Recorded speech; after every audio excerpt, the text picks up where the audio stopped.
नमस्कार मित्रों, welcome to Puneet astrology. Friends, मैं पुनीत अपने यूट्यूब चैनल में आपका हार्दिक स्वागत करता हूँ।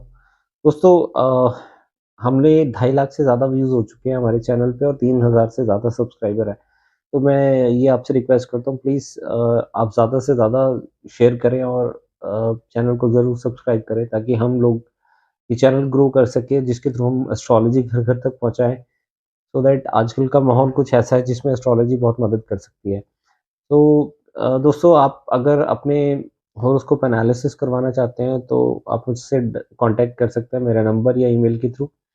तो आज मैं जो सीरीज़ को कंटिन्यू करते हुए आज हम बात करेंगे 12वें भाव का स्वामी जब छठे भाव में होगा तो उसका कैसा परिणाम रहेगा। तो दोस्तों, 12वें भाव में ना, अगर आपका 12th लॉर्ड 6 में है तो इंसान की खुद की एग्जिस्टेंस बहुत मिज़रेबल होती है। बहुत ही ना चीटिंग और फ्रॉड करने की टेंडेंसी होती है ऐसे इंसान पे, थोड़ा-सा विश्वास करना बहुत मुश्किल हो जाता है। और अगर बहुत ज़्यादा पाप प्रभाव में हो तो ये बच्चों के साथ भी रिलेशन, बच्चों से कष्ट हो सकता है, बच्चों के साथ रिलेशन खराब हो सकते हैं। इनफैक्ट मदर के साथ भी आपके ऐसी भावना पैदा हो सकती है कि आप अपनी मदर को लाइक नहीं करते, ठीक है? और देखिए, 12वाँ भाव एक्टिवेशन में होगा तो आपके हेल्थ को भी कहीं न कहीं दे सकता है, क्योंकि इंडिविजुअली ये थोड़ी-सी, पर हाँ, शत्रुहंता होगा, यानी कि आप अगर ये 12th लॉर्ड आपका 6th हाउस में जाके बहुत कोई मैलेफिक प्लैनेट है और अच्छी राशि में बैठा है तो आपको शत्रुओं से लड़ने की शक्ति भी प्रदान करता है यहाँ पे। और मैलेफिक्स में करेज ज़्यादा होता है, तो ऐसा इंसान एनिमीज़ के आगे घुटने कभी नहीं टेकता। सो अगर शुभ ग्रह होगा तो एनिमीज़ से डर भी देता है। तो इस बात का ध्यान रखें कि अगर आपकी इसकी दशा चल रही है तो आपको थोड़ा-सा अलर्ट रहने की ज़रूरत है। और बहुत ज़्यादा पाप, मतलब पाप प्रभाव में आता है तो वुमनाइज़िंग, यानी कि दूसरी औरतों की तरफ नज़र रखने वाला ऐसा इंसान होता है। थोड़ा-सा इस मामले में ऐसे इंसान पे ट्रस्ट करना थोड़ा-सा मुश्किल होता है। बट इन जनरल देखा जाए तो छठा भाव क्योंकि किराएदारों का होता है, आप अगर किसी ऐसे रेंटल इनकम जनरेट कर रहे हैं या किसी ऐसे काम में हैं रेंटिंग से रिलेटेड, तो उस काम में थोड़े-से उतार-चढ़ाव देखने को मिल सकते हैं। क्यों? क्योंकि 12वाँ भाव का लॉर्ड जिस भाव के साथ कनेक्ट करता है तो उसको थोड़ा-सा अनस्टेबल कर देता है। बार-बार फ्रीक्वेंट चेंजेज़, बदलाव, परेशानी, जिसके कारण इंसान को थोड़ी-सी दिक्कत हो सकती है ना?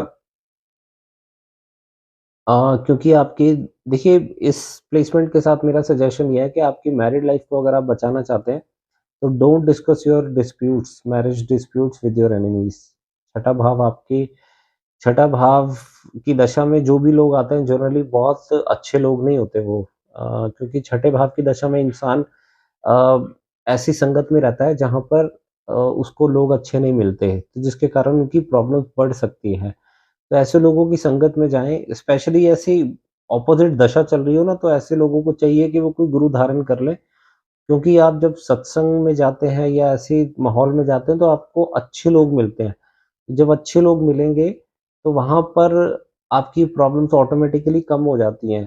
पर छठे भाव की दशा में, क्योंकि प्लैनेट का काम है, 6th लॉर्ड जो 12th लॉर्ड अगर छठे भाव में चल रहा है, तो छठे भाव की दशा चल रही है, तो इसका मतलब ये है कि वो आपको ऐसे लोगों के साथ मिलाएगा, जहाँ पे आपकी लाइफ़ में परेशानी बढ़ेगी। सो कुछ भी आपके लाइफ़ में डिस्कशन है, तो आप उसको सीक्रेट रखें, ताकि आपके डिस्प्यूट्स बढ़े ना।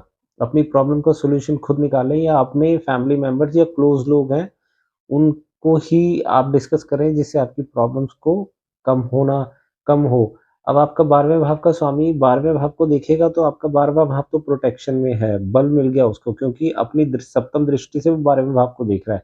यानी कि आप विदेश चले जाएँ, है ना?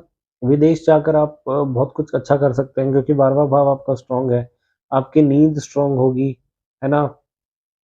आपको बॉडी पार्ट्स में 12th हाउस की जितने भी बॉडी पार्ट्स होते हैं, जैसे हमारे पैर होते हैं, है ना? तो वो पोज़ीशन स्ट्रॉन्ग दिख रही है आपकी। आपकी राइट आई में तकलीफ़ आएगी तो वो भी दूर हो जाएगी, क्योंकि 12th हाउस से हम अपनी राइट आई देखते हैं, लेफ्ट आई हम सेकंड हाउस से देखते हैं। तो बेसिकली मेरा ऐसा मानना है कि बहुत ज़्यादा पाप प्रभाव में हो, तो फिर ये दिक्कतें बढ़ेंगी आपकी। जैसे मैंने आपको बताया था, वुमनाइज़िंग, दूसरी औरतों की तरफ जाना, अगर आप गलत संगत में रहेंगे तो देखिए, आप जितना मर्जी स्ट्रांग हो, कर्मा की थ्योरी कुछ ऐसी है कि वो आज नहीं तो कल आपको वो चीज़ें रिपीट होती हैं, हिस्ट्री हमेशा रिपीट होती है। तो कोशिश करें कि जितना कम गलत संगत में रहे उतना अच्छा।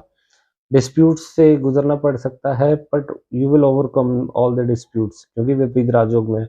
विदेश से धन मिल सकता है आपको विपरीत राजयोग में होने की वजह से। तो थोड़ा-सा डिफ़िकल्ट पीरियड रहेगा, पर उन चीज़ों से निकल कर आप फाइनेंशियली कमा पाओगे। पर ये दशा आपके करियर के लिए खराब नहीं है, उसका रीज़न ये है कि 10th हाउस का 9th हाउस है ये, है ना? करियर में आप कॉन्स्टेंटली ग्रो करते ही रहोगे, बट थोड़ी मेहनत के साथ, है ना? थोड़ा घर को लेके भागा-दौड़ी रह सकती है आपकी, और मेरा सजेशन ये है कि आप थोड़ा-सा ये जो पेट एनिमल्स हैं, जिनको पालने का शौक होता है ना? वो उसको थोड़ा-सा अवॉइड करें। उसका रीज़न ये है कि 12वाँ भाव एक्टिवेशन में है। तो अगर आप छठे भाव से रिलेटेड कोई भी चीज़ घर पे लेके आते हैं या आपकी इंडल्जेंस रहती है, तो आपके एक्सपेंडिचर बढ़ेंगे। अब बहुत ज़्यादा फाइनेंशियली स्ट्रॉन्ग है, तब इतना फ़र्क नहीं पड़ता, बट अगर आपकी लिमिटेड इनकम है, आप अगर बहुत ज़्यादा फिज़िकल एफ़र्ट लगा सकते हैं, तो आप छठी वाली चीज़ों 6 हाउस से जितनी भी निकलने वाली चीज़ें हैं, वो आप घर पे लेके आ सकते हैं। तो आपके एक्सपेंडिचर बढ़ेंगे इस दशा में, है ना? 12th लॉर्ड एक सेपरेटिव टेंडेंसी का प्लैनेट है, तो it will destroy your enemies, है ना? आपके रोगों को भी दूर करने का बहुत प्रयास करेगा, क्योंकि मैलेफिक्स में ज़्यादा पावर होती है किसी चीज़ को डिस्ट्रॉय करने की, है ना? एनिमीज़ है, रोग है, ऋण है, डिस्प्यूट्स है। अगर आप पढ़ भी गए तो आप 12th लॉर्ड उसको डिस्ट्रॉय करेगा ज़रूर, और अगर ये मैलेफिक होगा तो ज़्यादा इसका इफ़ेक्ट आएगा, क्योंकि मैलेफिक्स में ताकत ज़्यादा होती है। बट मैंने आपको जैसे अभी बताया है कि अगर पाप प्रभाव में होगा तो बच्चों से प्रॉब्लम हो सकती है, आपकी मदर के लिए ऐसी फीलिंग आ सकती है आपके मन में कि मुझे उनसे नफ़रत है। दूसरी औरतों के पास जाना, तो इस दशा में अगर आपके बच्चे बड़े हैं और उस टाइम पर ये दशा लग रही है, तो आपके बच्चों का अगर पाप प्रभाव में है तो उनके फाइनेंसेस भी डिस्टर्ब हो सकते हैं, जिसके कारण आपको भी तकलीफ हो सकती है। बट अ, कुछ 6 लॉर्ड की दशा चल रही है, चाहे वो कितना भी स्ट्रॉन्ग हो, कहीं न कहीं आपको अपना ध्यान रखना चाहिए, आपको रोग भी हो सकता है। अगर आपका लगन लग्नेश कमज़ोर है, तो ये दशा आपके लिए बहुत टफ जाने वाली है, अगर आपका लगन लग्नेश कमज़ोर है ना? लग्नेश अगर मज़बूत है, तो फिर दशा जितनी मर्ज़ी ऑपोज़िट हो, इंसान को ज़्यादा अफ़ेक्ट नहीं कर पाती। सो बेसिकली ये मेरे एनालिसिस थे 6th लॉर्ड की दशा में, जब आपका 12th लॉर्ड 6 में होगा, तो इस तरीके से परिणाम रहेंगे। तो दोस्तों, ये वीडियो आपको कैसी लगी प्लीज़ मुझे कमेंट बॉक्स में ज़रूर बताइएगा, और प्लीज़ ज़्यादा से ज़्यादा सब्सक्राइब करें और शेयर करें। Thank you very much for watching the video. This is Puneet signing off. Will catch you in the next video with new stuff. Thank you. जय श्री कृष्ण।